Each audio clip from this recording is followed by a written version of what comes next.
So once again, this is my friend Sainin, but I am not reading it.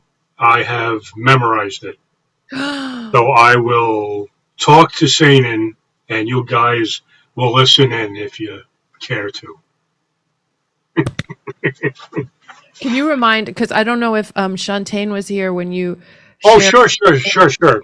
So this was a story I wrote about a friend of mine, a childhood friend of mine, Sainin, who it was like I was trying to look up old people, old names from the past on the internet, and the first one was my first girlfriend, my first love. The second one was a horrible teacher I had in high school, and the third one was my friend Sainin, a childhood friend I grew up with when we were kids. And to my dismay, I found out he had been murdered, um, and 18 years before. So he had been dead for almost 20 years when I found out. So this story is like just me trying to kind of process it all out, and this is kind of the tail end of it because I don't think I could memorize any more of that. Yeah, it's like 30 pages, but this is short. So I'm so proud of you that you did this, and I'm so okay, excited. hold on a second. Let me just. Cause yeah, all right, here we go.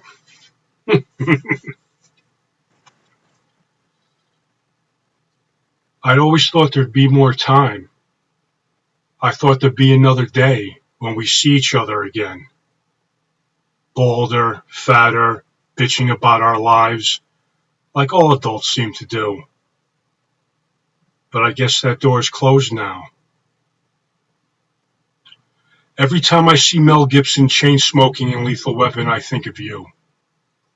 Every time I hear European new wave music, I think of you.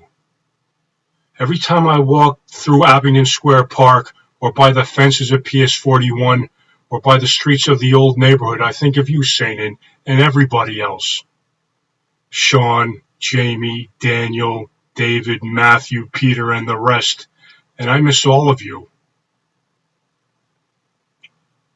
I could see you up there, exactly as I remember you, perfect in youth, waiting by the gates for the rest of us to join you. I could see the gates coming closer for me, chained shut and high, way higher than the fences of PS 41. And I'm afraid, because I'm old now, and I don't think I can make it over on my own. So maybe you could squeeze them open for me so I could push my way through. Knowing you probably slammed them on me for a joke, and I understand perfectly. If the situations were reversed, I'd do exactly the same thing to you. And we chase each other around the clouds and play all day for eternity, where there's no going home for dinner, no schoolwork, no brown-eyed girls to break our hearts. Until then, rest in peace, Sanine. My world was better off 5 minutes ago thinking you were alive in it somehow. Now it's lessened, poorer, cheapened. I love you. Suddenly I feel very tired. My eyes are getting very heavy. I power down the laptop and put it back on the chair. I check the clock one final time. The clock is not my friend. It's nobody's friend. With that, I roll over and I go to sleep. Yes, Jeremy. Unmute yourself, please. Yeah.